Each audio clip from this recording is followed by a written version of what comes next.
all right. Mr. Velez? Yes. Okay. Good morning. Ah, ah. I'll be right with you. It's okay, ma'am. Sorry, I just got real bad acid reflex. Ah.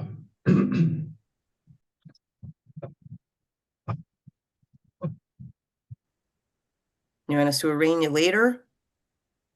Do you want us to do the court proceeding later? Oh, no, ma'am, I'm good. Okay. I I thought you was talking to the other gentleman, sir, ma'am. All right. Court calls People of the State of Michigan versus Jose William Velez, Velez. Again, today is Wednesday, December 24th, 2025. It's 10:20 a.m. I am Magistrate Stephanie Godsey with the 55th Judicial District Court for Ingham County. Mr. Velez joins the court via Zoom video conference, appearing from the Ingham County Jail for a misdemeanor arraignment. And with that, Mr. Feigelson, your appearance, please. Yes, Your Honor. Good morning. Assistant Public Defender Stephen Feigelson on behalf of Mr. Velez. He is going to be applied to work with our office and enters a not guilty plea, Your Honor. Thank you. All right, Mr. Velez, our court has before it a one-count misdemeanor criminal complaint against you. That complaint alleges that on or about December 23rd of 2025, at a location described as 6973 Aurelius Road, City of Holt, County of Ingham, State of Michigan. Allegations are that the Sorry, ma'am, it's not in Holt, it's in Lansing. They got the wrong address. It's Lansing, Michigan, not Holt. I'm right in the border of Lansing and Holt. So my address is Lansing, across the street is Holt. I'm And reading. it's Yeah, thanks. 4911. Okay, I hear what you're saying. I'm reading the complaint that was Oh, I'm issued by sorry, the ma'am. prosecuting attorney's office. So Okay, I'm sorry. if they're wrong on that, then that could be addressed. This is what it says. How about this? Delhi Township. Let's go with 6973 Aurelius Road, Delhi Township, Ingham County, State of Michigan. Allegations in count one are that the defendant did make an assault or assault and battery upon Marilyn Virola Velez, a resident or former resident of his household and or an individual with whom he had a dating relationship. This is referred to as domestic violence. It's a misdemeanor punishable by up to 93 days in the county jail and or $500 fine.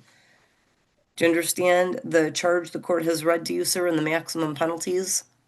Yes, ma'am, I understand, Okay, but yeah, can I I don't say want to hear the something? but. I don't want to hear the but. I think you're mistaken about what today is. This is just for the court to read you the charge of what is alleged and the maximum penalties. This is not your trial. This is not an attorney-client protected conversation, because when you say but and you want to tell me what did or didn't happen, those are the things that you want to say to your attorney in confidence. This is a I'm public proceeding, so please just sorry, ma'am, answer the this is my questions. first time. It's my first time. I'm sorry. Okay, yeah, please just answer the questions that the court asks you, and this is to protect your rights. Okay. Do you All understand right. what the court read to you in the maximum penalties? Yes.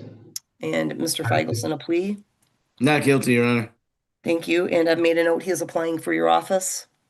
Yes, that's correct, Your Honor. Okay, very well. All right. So, Mr. Velez, this being your first time, we'll just slow it down for you, okay? This is just a criminal allegation against you. You are presumed to be innocent of this offense unless and until you're proven guilty beyond a reasonable doubt. You have the right to remain silent, and that's really important because anything that you state verbally or place in writing could be used against you in a court of law. You have the right to have an attorney present with you at each and every court appearance, as well as if you're questioned by police. Mr. Feigelson already had an initial conference with you, I know, prior to this proceeding, but you've applied for the public defender's office, and if that request goes through, you will have essentially a court appointed, or I shouldn't say that, an attorney representing you essentially free of charge in this case, and you should find out about that within a few days. Also, you have the right to demand a jury trial. Your case is pending in the 55th District Court. Our courthouse, it's in the same building as the jail that you're sitting in right now in Mason, Michigan. You are scheduled to appear in person at our court for a pretrial conference in this matter on Tuesday, January 13th, 2026 at 1:30 p.m. And when you get released from the jail, you're going to get some paperwork. You're going to get the notice to appear that'll have that date, time, court's contact information, all of that provided to you, handed to you before you leave the jail. Any questions so far? No, ma'am. Right. Mr. No questions. Feigelson, thank you. Mr. Feigelson on bond. Your Honor, he does have a address to live on in town, or he's working to get that, Your Honor. He is here. No prior criminal history, Your Honor, is on SSDI. I'd ask for a PR bond today. Thank you. Okay. Well, the court has a copy of Mr. Velez's criminal history, which is to say none. The court is ordering the following bond conditions. You're actually going to get a list of all of your bond conditions. It's a document. Before you're released from the jail, the deputies are going to have you sign it, and then they're going to give you a copy of it. You'll need to pay attention to lettered boxes A through the letter U. If any of those boxes, the ones that are checked, those conditions apply to you that you must follow. We're going to go over some of them, but not all of them. So make sure that you review that document carefully, because it's going to be upon you. It's going to be your requirement to make sure you're following all of the rules of your bond. Some of Okay. those conditions are: you're not to purchase, possess, or consume any alcohol, no illegal drugs, no marijuana. You're subject to random drug and alcohol testing. That is not ordered today, Mr. Velez, just letting you know it could be. And if that were to happen, you would be notified. You are not to purchase or possess any dangerous weapons, especially no firearms, no ammunition. You're not to engage in any assaultive, harassing, threatening, intimidating, stalking behavior toward any person with whom you've ever been married, share a child in common, or with whom you have ever resided. Those conditions apply specifically to Marilyn Velez. Also, starting now and until further order of the court, no contact with Marilyn Velez, direct or indirect. So nothing initiated by you. No phone calls, no jail phone calls, not in person, in writing, social media, texting, emailing. Also, you are not to try to make third-party contact with her, trying to have somebody else speak to her on your behalf. That's also prohibited. I am required to inform you that if you are found to have violated the court's no contact order, you'll be immediately rearrested and could also thereafter be charged with another new crime called contempt of court. You are prohibited from entering onto the property at 6973 Aurelius Road in Delhi Township. The court is going to allow you to go there one time so that you can get personal belongings.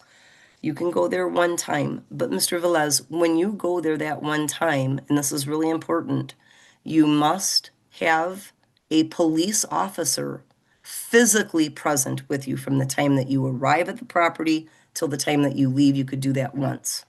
Yes, ma'am. I was gonna ask for that because I would like to know that you told me I could get some of my personal things. Everything there is mine. But if a policeman goes with me, I'll take the most personal and she could keep the rest. She could even stay with the house. You done? Yes, ma'am. Really, the point of this provision is for you to be able to go there and get the things that you're going to need to be able to live somewhere else, at least until further order of the court. Your next court date's January 13th. Today's December 24th. This is not a life sentence. It's just about 2 to 3 weeks of a situation for now. I Okay, so understand. it's not like the end of the world. It's an opportunity for you to go there, get some clothing, get some toiletries, maybe get car keys and a vehicle, things that you're going to need to live elsewhere for at least a few weeks. Okay. You must update our court with the address where you are going to be staying, and you must do that by this Friday. Today is Wednesday. By this Friday, December 26th, by 10 a.m. You could call our court. You don't have to come in person. You could just call our court, speak with one of our clerks, give them your name, and let them know that the court said you had to update your address, and they will take that address over the phone. Does he have to be here in Lansing? No, No, okay. no, it must be within the state of Michigan though, because one of your Oh, bond yeah. conditions is that you can't leave the state of Michigan without the express permission of the court. Okay. Okay? Yeah, I understand that, ma'am. It's just my daughter lives in Grand Rapids. Okay. All right, the court sets bond at $2,500 personal recognizance. Mr. Velez has no prior criminal history. The court is satisfied that if he follows the bond conditions, the overriding concern of the court of public safety and the safety of the complaining witness will be addressed so long as he complies with the bond conditions. There's no prior criminal history. Therefore, there is no reason to believe that Mr. Velez is a flight risk. So you don't have to post this bond. It's $2,500, but what's called personal recognizance. And what that really means is on your good faith promise that you're going to come to court as scheduled, follow the rules of your bond. And as long as you do those two things, you won't have to post a money bond. Okay? Okay, I understand that. I Very good. understand that. Okay. Anything additional, Mr. Feigelson? No, Your Honor. Thank you. Take care, Thank Mr. you. Velez. Thank you. I have a feeling I'll be seeing you Christmas morning, Mr. Feigelson. That's just my vibe. Maybe I'll be Possibly. wrong. Maybe. All right. Mr. Velez, good luck to you, sir. You could let the deputies know that you got a PR bond. Take care. Tell them that I got what? A PR bond? Yes. PR bond. You'll go home in Okay. about an hour or two. Well, Oh, not okay. Can I home, make a call? but somewhere else. Oh, I'm Right. sorry. Can I make a call to pick me up? Yeah, Somebody pick me up? talk to the jail. Anything regarding anything inside of the jail, phone calls and that sort of thing, you need to ask the deputies there in receiving. Okay. Okay, I just I want to understand. clarify though, you're not going home in a couple of hours. You might be able to go there to get some belongings, but you'll be going elsewhere unless you want to come right back to the jail, which I doubt you do. Sorry, Mitch. I meant to say he was leaving the jail, but home to say, I mean, I just didn't know what other word to use. My fault, Magistrate. Understood. Take care, Mr. I Velez. understood. Good luck.